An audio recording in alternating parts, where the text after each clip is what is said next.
فاطمہ اٹھو اور قربانی کا جانور پیش کرو۔ اللہ کے نبی نے فوراً ارشاد فرمایا کہ اے فاطمہ تم قربانی کا جانور پیش کرو گی تو تمہیں ثواب کتنا زیادہ ملے گا۔ اللہ کے نبی فرماتے ہیں فَإِنَّ بِكُلِّ قَطْرَةٍ تَقْطُرُ مِن دَمِهَا، کہ جس جانور کو تم اللہ کی راہ میں پیش کرو گی، قربان کرو گی، اس کا قطرہ زمین پر گرنے سے پہلے اللہ تمہارے پچھلے سارے گناہوں کو معاف فرما دے گا، سارے گناہوں کو اللہ معاف فرما دے گا۔ یہ ایک فضیلت حضرت فاطمہ الزہرا کو اللہ کے نبی نے عطا فرمایا، یہ قربانی کے حوالے سے ارشاد فرمایا۔ جیسے ہی یہ فضیلت بیان ہوئی، حضرت ابو سعید خدری فرماتے ہیں کہ میں سوچ رہا تھا کہ اللہ کے نبی کی بارگاہ میں کچھ عریضہ پیش کروں، لیکن فوراً اللہ کے نبی نے دوسری بات ارشاد فرمایا، اے فاطمہ یہ نہ سمجھنا کہ قربانی کا جانور یہاں ہم ذبح کریں گے، اس کا گوشت کھا لیا جائے گا، کل قیامت کے دن اس کا بدلہ کیا ملے گا؟ اللہ کے نبی نے فرمایا کہ اے فاطمہ کل قیامت کے دن یہی جانور جسے تم نے اللہ کی راہ میں اللہ کی رضا حاصل کرنے کے لیے ذبح کیا ہے، یہ کل قیامت کے دن اپنے سینگوں کے ساتھ، اپنے کھروں کے ساتھ، حتیٰ کہ اپنے پورے جسمانی اعضاء کے ساتھ اللہ کی بارگاہ میں حاضر ہوگا، اور جب یہ حاضر ہوگا تو ارشاد فرمایا جائے گا کہ اس جانور پر سوار ہوگا کہ جنت کی سواری کر لو، جنت کی طرف چلتے جاؤ۔ یہ ایک بات ذکر ہوئی، دو فضیلتیں ہوئی۔ اللہ کے نبی صلی اللہ علیہ وسلم نے تیسری فضیلت حضرت فاطمہ الزہرا سے ارشاد فرمایا، اے فاطمہ اللہ نے یہ فضیلت تو رکھی ہے کہ قطرہ زمین پر گرنے سے پہلے جس کے نام کی قربانی ہے اس کے سارے گناہوں کو بخش دیا جاتا ہے۔ کل بروز قیامت یہ جانور اپنے سینگوں کے ساتھ، اپنے کھروں کے ساتھ اللہ کی بارگاہ میں حاضر ہوگا اور تمہیں اپنے اوپر سوار کر کے جنت کی طرف لے جائے گا۔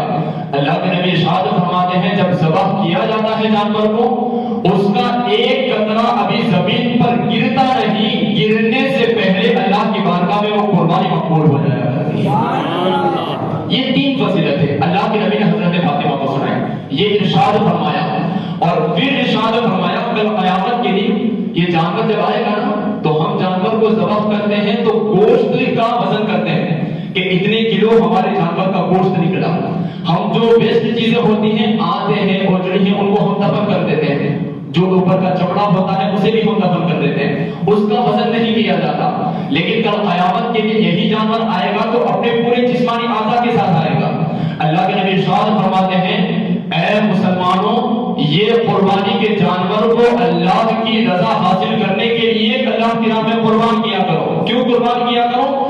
اس لیے کہ کل قیامت کے دن جب یہ جانور حاضر ہوگا سبعین توضع فی میزانہم، اللہ کے نبی ارشاد فرماتے ہیں اس جانور کو تمہاری نیکیوں کے پلڑے میں رکھ دیا جائے گا۔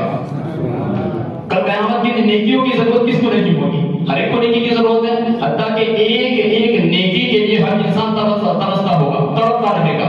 لیکن فرمایا گیا کہ اگر ایسا جانور جسے تم نے اللہ کی راہ میں ذبح کیا ہے اللہ کی رضا حاصل کرنے کے لیے تو یہ جانور نیکیوں کے پلڑے میں رکھ دیا جائے گا۔ اگر 60-70 کلو کا جانور ہے تو وہ اگر ہماری نیکیوں کے پلڑے میں رکھ دیا جائے تو یہی وزن ہمارے لیے نجات کا بخشش کا سامان بن سکتا ہے، یہی وزن بن سکتا ہے۔ لیکن اللہ کے نبی فرماتے ہیں کہ سبعین ضعفا توزن فی میزانک، اے فاطمہ یہ جانور جب تم نے ذبح کر دیا تو یہ جانور اللہ کی راہ میں تم نے اللہ کی رضا حاصل کرنے کے لیے قربان کیا، یہی جانور کل قیامت کے دن اپنے ذاتی وزن کے ساتھ نہیں بلکہ اللہ اس جانور کو تمہاری نیکیوں کے پلڑے میں 70 گنا زیادہ وزن ہی بنا کر کے رکھے گا۔ 60 کلو کا وزن ہے، 70 کلو کا، اس کو پلس کرتے جائیں، 70 گنا زیادہ وزن ہی بنا کر کے اللہ ہماری نیکیوں کے پلڑے میں رکھ دے گا۔ تو کتنی فضیلتیں ہیں قربانی کرنے کی، صرف یہ ہے کہ اللہ کی رضا حاصل کرنے کے لیے۔ اور یہ ساری فضیلتیں کس کو سنائی جا رہی ہیں؟ حضرت فاطمہ کو، اور حضرت فاطمہ سے ہی فرمایا گیا، حضرت ابو سعید خدری سے رہا نہ گیا۔ عرض کیا یا رسول اللہ علیہ السلام، آپ جو فضیلت حضرت فاطمہ کو سنا رہے ہیں تو یہ کیا خاص آپ کی اہل بیت کے لیے ہی ہے یا پھر ہمارے لیے بھی اس کی فضیلت کا کوئی حق بنتا ہے؟ تو حضرت ابو سعید خدری کہتے ہیں کہ جب میں نے سوال کیا تو اللہ کے نبی نے ارشاد فرما دیا لنا وللمسلمین یہ ہمارے لیے بھی ہے، قیامت تک آنے والے سارے مسلمانوں کے لیے، سارے مسلمانوں کے لیے۔ بس یہ ہے کہ بندہ اللہ کی رضا حاصل کرنے کے لیے اللہ کے راہ میں جانور کو قربان کرے، ہے نا، یہ ایک ہے۔ اور اس کے حوالے سے اتنی فضیلتیں ہیں قربانی کرنے کے حوالے سے۔ اچھا آپ نے سنا ہے جو حضرات حج کرنے کے لیے جاتے ہیں تو وادی مینا میں کنکری اٹھاتے ہیں اور 7 کنکریاں اٹھا کر کے وہ شیطان پر مارتے ہیں، یہ ایک رکن میں مانا جاتا ہے نا۔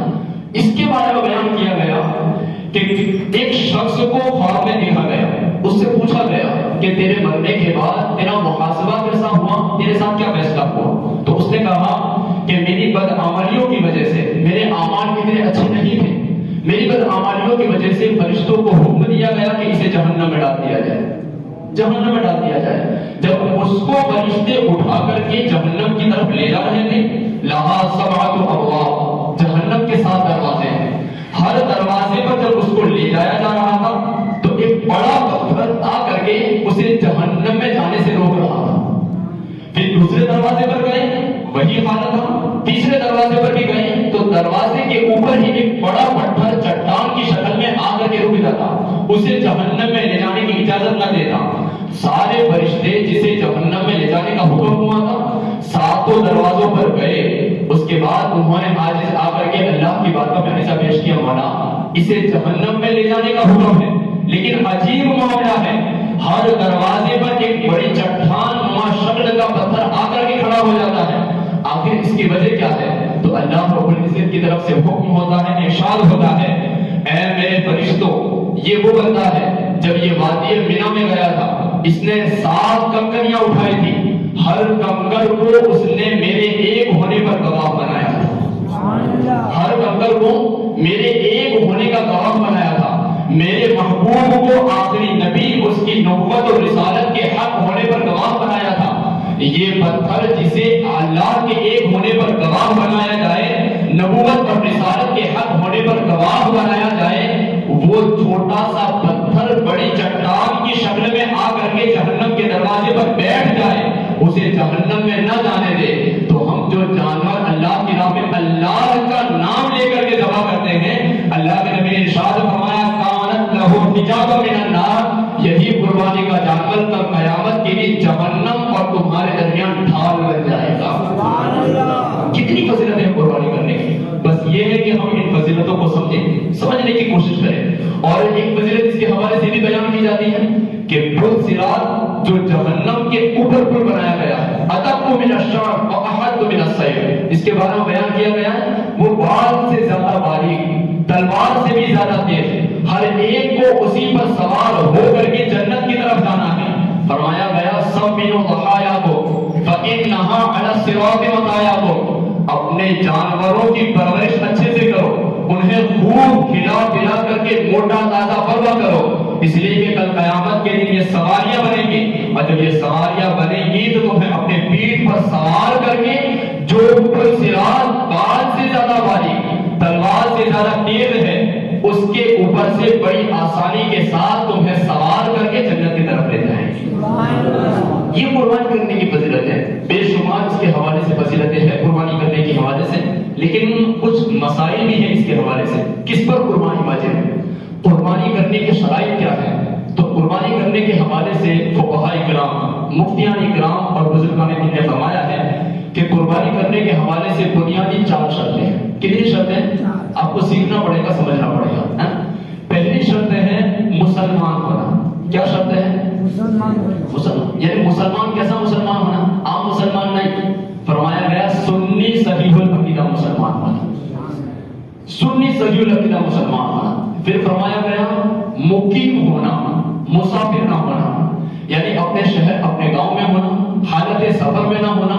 اگر کوئی ایسا بندہ ہے جو حالت سفر میں ہے، شریعت کی طرف سے جو ایام حالت سفر کے متعین کیے گئے ہیں اس کے علاوہ نہیں ہے، مقیم ہے وہ، تو مقیم پر قربانی واجب ہے۔ تیسری شرط بتائی گئی کہ بالغ ہو، یعنی چھوٹا بچہ نہ ہو۔ چوتھی شرط اور وہ بہت ضروری ہے، نہایت ہے، کہتے ہیں کہ چوتھی شرط ہے مالک نصاب ہونا، نصاب کی ملکیت کا اس کے پاس مال ہونا۔ اب ہمارے میں سے اکثر عوام اس بات کی غلط فہمی کا شکار ہے کہ جس پر زکات واجب ہوتی ہے اسی پر قربانی واجب ہوتی ہے۔ حالانکہ ایسا نہیں. زکات کی کچھ الگ شرطیں ہیں اور قربانی کرنے کی کچھ الگ شرطیں ہیں. وجوہات کیا ہے؟ زکات صرف 3 چیزوں پر فرض ہوتی ہے. نمبر 1 سونا چاندی مال کرنسی جس ملک میں رہتا ہے. نمبر 2 مال تجارت بزنس کا وہ مال جسے وہ اپنے بزنس کے لیے استعمال کرتا ہے. نمبر 3 سائمہ جانور مخصوص جانور ہوتے ہیں ان جانوروں پر زکات فرض ہوتی ہے واجب ہوتی ہے.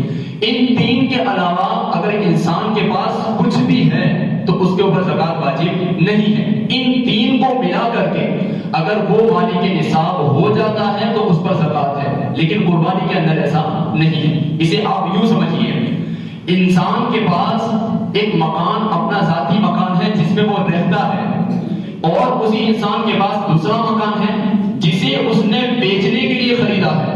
تو اگر اس نے اسے بیچنے کے لیے خریدا ہے تو اس پر زکات واجب ہے اور وہ نصاب کا مال پہنچ جائے گا تو قربانی بھی واجب ہے. لیکن اگر اس نے بیچنے کے لیے نہیں خریدا ایسے ہی کہ میرے بچے بڑے ہوں گے تو اس پہ رہیں گے, بند پڑا ہے مہمان وغیرہ آئیں گے تو اس پہ رہیں گے, کسی کو کرائے پر بھی نہیں دیا, ایسے ہی مکان بند پڑا ہے تو ایسے مکان کی قیمت کو اب قربانی کے نصاب میں شامل کیا جائے گا اور اگر نصاب مکمل ہو جاتا ہے تو اس پر بھی قربانی واجب ہو جائے گی. بات سمجھ میں کہ جائے.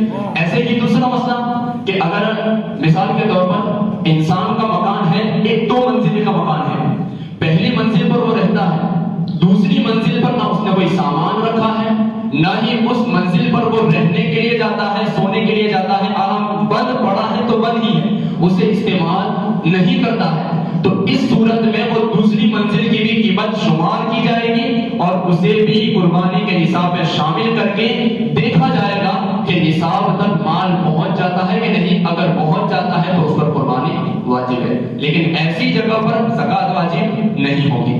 یہ زکات اور قربانی کے مسائل میں فرق ہے. ایسے ہی آپ یوں سمجھ لیجئے ہمارے یہاں جب شادی ہوتی ہے تو جب عورت بیوی گھر آتی ہے تو جہیز کا سامان لے کر کے آتی ہے اور جو برتن لے کر کے آتی ہے نا وہ برتن ہمارے گھروں میں کئی ایسا ہوتا ہے کہ صرف سجانے کے لیے ہوتے ہیں.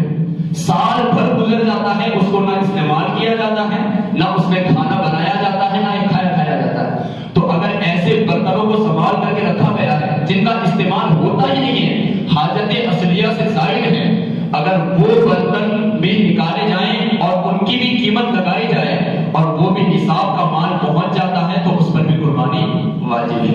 ایسے ہی گھر کے اندر 4 ممبر ہیں, ایک ہے کمانے والے والد صاحب باپ, دوسرا ہے بیٹا وہ بھی کماتا ہے, تیسرا ماں ہے اس کے پاس بھی زیور یا پھر کچھ رقم ایسی ہے کہ اس کو ملا کر کے وہ نصاب تک پہنچ جاتی ہے.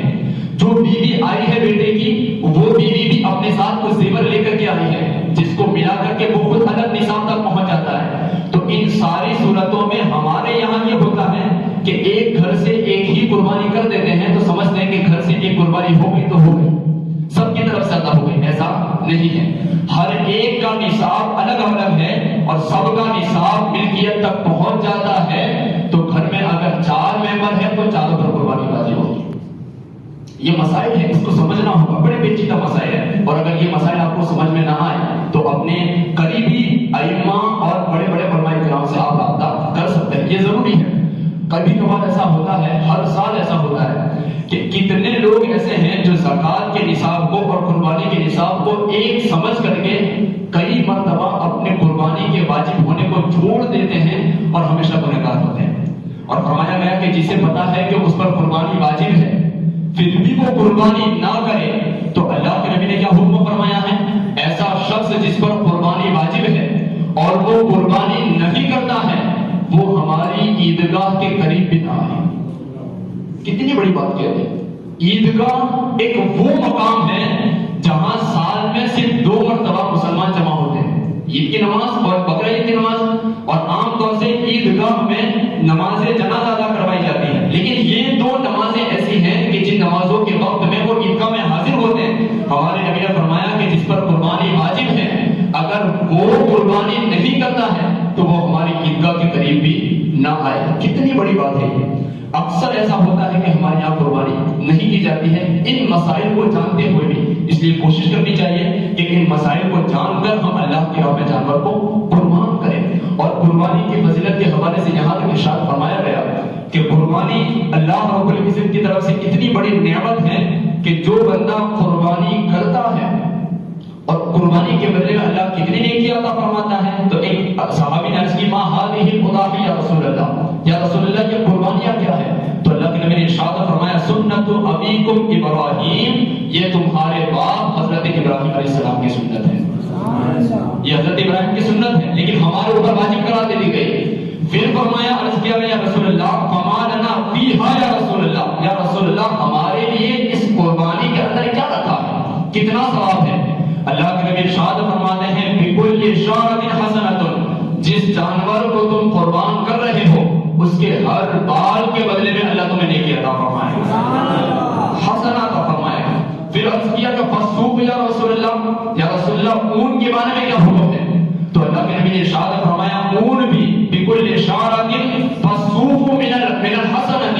اللہ کے نبی نے ارشاد فرمایا اگر اون بھی ہے یعنی گھیٹا ہے، گھیٹا ہے اور دمبا ہے، اس کے بھی جو شریر پر بال ہوتے ہیں اللہ کے نبی نے فرمایا اللہ اس کے بدلے میں بھی تمہیں نیکی عطا فرمائے، ایک نیکی عطا فرمائے. یہ ساری فضیلتیں ہمارے لیے ہیں لیکن یہ فضیلتیں مسائل ہیں، قربانی کے فضائل ہیں، مسائل ہیں، ان کو ہمیں ہر بات سمجھنا ہوگا، سمجھ کر کے قربانی کرنی ہوگی. اگر ایسا ہے کہ آپ قربانی کے مسائل کو نہیں جانتے اور آپ کے پاس مال و دولت ہے اور پھر بھی آپ کو سمجھ میں نہیں آ رہا ہے کہ نصاب کا مال کتنا پہنچتا ہے، تو اس کو آپ یوں سمجھ لیجئے کہ اس رمضان میں زکوٰۃ کے نصاب کو جب لگایا گیا تو چاندی کی قیمت کا جو نصاب پہنچتا ہے وہ 48,000 کے قریب پہنچ رہا تھا اس سال کے حوالے سے. اور ہر بار سونے چاندی کے بھاؤ بڑھتے رہتے ہیں، گھٹتے رہتے ہیں اور ہر بار کچھ نہ کچھ آگے پیچھے ہوتا رہتا ہے. اگر 47 یا 48,000 کے آس پاس کسی کے پاس قیمت موجود ہے، اتنی قیمت کا سونا موجود ہے یا اتنی قیمت کی چاندی موجود ہے یا پھر سونا نہیں ہے چاندی نہیں ہے، اتنی قیمت کا اس کے پاس دوسرا زائد مال موجود ہے جو مال وہ استعمال کرتا ہی نہیں ہے، اگر ایسا سامان موجود ہے اور ملا کر کے وہ 47 یا 48,000 کے پاس پہنچ جاتا ہے تو ایسے شخص کے اوپر قربانی واجب ہوگی. بس اتنا ہے کہ وہ اپنے سماج میں دیکھے، معاشرے میں دیکھے کہ اس پر کسی کا قرضہ تو نہیں ہے نا. اگر قرضہ ہے تو پہلے قرضہ ادا کرے گا، قرضہ ادا کرنے کے بعد اگر اس پر مال بچتا ہے اتنا نصاب تک پہنچنے جتنا تو قربانی ہے، ورنہ اس پر قربانی واجب نہیں ہے. ان تمام باتوں کا آپ خیال کریں. بس ایک دو باتیں ذکر کر کے میں آج کی گفتگو کو ختم کرتا ہوں. یہ قربانی کے 3 دن اور دن راتیں ہیں نا. اکثر ایسا ہوتا ہے کہ فضیلتوں میں اور اس میں ایسا ہوتا ہے کہ اکثر لوگ اس غلط فہمی کا شکار ہیں کہ رات میں قربانی نہیں کر سکتے نا. تو پہلے کی جو پرانی کتابیں ہیں اگر ان کتابوں کو ہم پڑھیں گے جو بزرگان دین نے لکھی ہیں تو اس میں یہی لکھا ہے کہ رات میں قربانی کرنے سے پرہیز کرے بچے. کیوں پرہیز کرنا ہے، بچنا ہے؟ اس لیے بچنا ہے کہ قربانی کے جانور کو ذبح کرنے کے وقت 4 رگوں کا کٹنا ضروری ہے. اگر ایک رگ کم ہے اور 3 رگیں کٹ گئی تب بھی قربانی ہو جائے گی، لیکن 3 رگوں سے کم کٹی تو قربانی نہیں ہوگی بلکہ اس جانور کو مردہ مانا جائے گا. تو 3 رگوں کا کٹنا ضروری ہے. رات میں اگر قربانی کریں گے تو ہو سکتا ہے کہ اندھیرے کی وجہ سے اس وقت کے زمانے میں اتنی روشنی نہیں تھی، اس لیے بزرگان دین نے لکھا کہ رات میں قربانی نہ کی جائے کیونکہ ہو سکتا ہے کہ تمہیں 4 رگیں نظر نہ آئے اور تم 4 رگوں کو مکمل صحیح طریقے سے کاٹ نہ پاؤ. لیکن فرمایا گیا کہ آج کے زمانے میں تو بڑی شان و شوکت کے ساتھ لائٹنگ کا اہتمام کیا جا سکتا ہے، اس لیے رات میں بھی قربانی ہو سکتی ہے. اور جو بھی آپ قربانی کرتے ہیں نا تو جو جانور آپ اپنے جانور کو ذبح کرنے کے لیے جس کسائی کو آپ اپنے یہاں بلاتے ہیں تو اس سے بھی کہا کیجئے کہ آپ جب چھری چلاؤ تو آپ کی زبان پر بھی بسم اللہ اللہ اکبر ہونا چاہیے. کبھی کبھار کیا ہوتا ہے ہمیں پریکٹس نہیں ہوتی ہے، ہر سال میں ایک بار کبھی ایسا موقع آتا ہے کہ ہم چھری پکڑتے ہیں اور ذبح کرتے ہیں. ہمیں تو یہ بھی پتہ نہیں ہوتا کہ رگیں کہاں تک کاٹنی ہے، کتنی کاٹنی ہے. ہم بسم اللہ اللہ اکبر کہہ کر کے چھری چلا دیتے ہیں. کبھی کبھار ایسا ہوتا ہے کہ وہ جانور کو ختم کر جانور کے ٹھنڈا ہونے سے پہلے کسائی چھری پکڑ کے اپنی طرف سے چلا دیتا ہے. تو اگر اس وقت میں کسائی نے اپنی زبان سے کچھ نہ پڑھا تو بھی قربانی کے نہ ہونے کا اندیشہ ہے. اگر رگیں صحیح طریقے سے کٹی نہ ہو تو آپ کے پاس جو بھی جانور کاٹنے کے لیے کسائی آتا ہے تو پہلے تو آپ اس سے کہیں کہ منہ میں جو بیمل گھٹنا پان مسالہ دبا کر کے رکھا ہے اس کو نکال دو. اپنی زبان سے لینا ہے. تو بسم اللہ اللہ اکبر کہہ کر کے آپ بھی ذبح کریں اور جس کو آپ چھری دے رہے ہیں اس سے بھی کہیں کہ آپ بسم اللہ اللہ اکبر کہہ کر کے ذبح کریں. گوشت کی باری آتی ہے تو اکثر لوگ یہ کرتے ہیں کہ کبھی کبھار اپنے طرف ہی اپنے ہی گھر میں فریج میں جمع کر کے رکھ دیتے ہیں. یہاں اللہ کے نبی صلی اللہ علیہ وسلم ارشاد فرماتے ہیں کہ اس قربانی کے اندر بھی اللہ رب العزت نے غریبوں کا حق رکھا ہے، اپنے رشتہ داروں کا حق رکھا ہے. مستحب بہتر طریقہ یہ ہے کہ قربانی کے جانور کے گوشت کے 3 حصے کیے جائیں. ایک حصہ غریبوں میں تقسیم کر دیا جائے، دوسرا حصہ اپنے رشتہ داروں میں تقسیم کر دیا جائے، تیسرا حصہ اپنے استعمال کے لیے رکھا جائے. اگر ایسا کریں گے تو ضرور اللہ ہمیں قربانی کرنے کا صحیح ثواب عطا فرمائے گا، اور ایسا کرنے سے اللہ ضرور ہماری قربانی کو اپنی بارگاہ میں قبول فرمائے گا. قربانی کے جانور کے سوشل میڈیا پر فوٹوز وغیرہ ڈالنے سے پرہیز کریں. اکثر یہی ہوتا ہے، ہماری شریعت میں مداخلت کیوں ہوتی ہے؟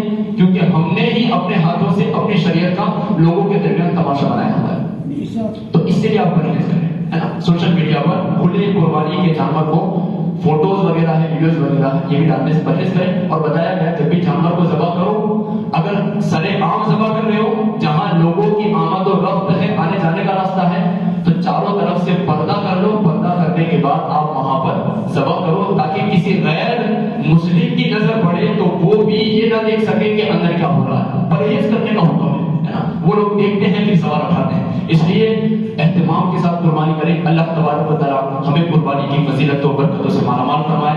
ان مسائل کو جان کر اللہ ہم تمام کو عمل کی توفیق عطا فرمائے. اور اس نیت سے آپ آج کی اس سنی اجتماع سے جائیں کہ اگر اس سال اللہ نے ہمیں مالی کے نصاب نہیں بنایا ہے تو اس نیت سے یہاں سے اٹھ کر کے جائیں کہ اللہ رب العزت آج کی اس محفل کے صدقے میں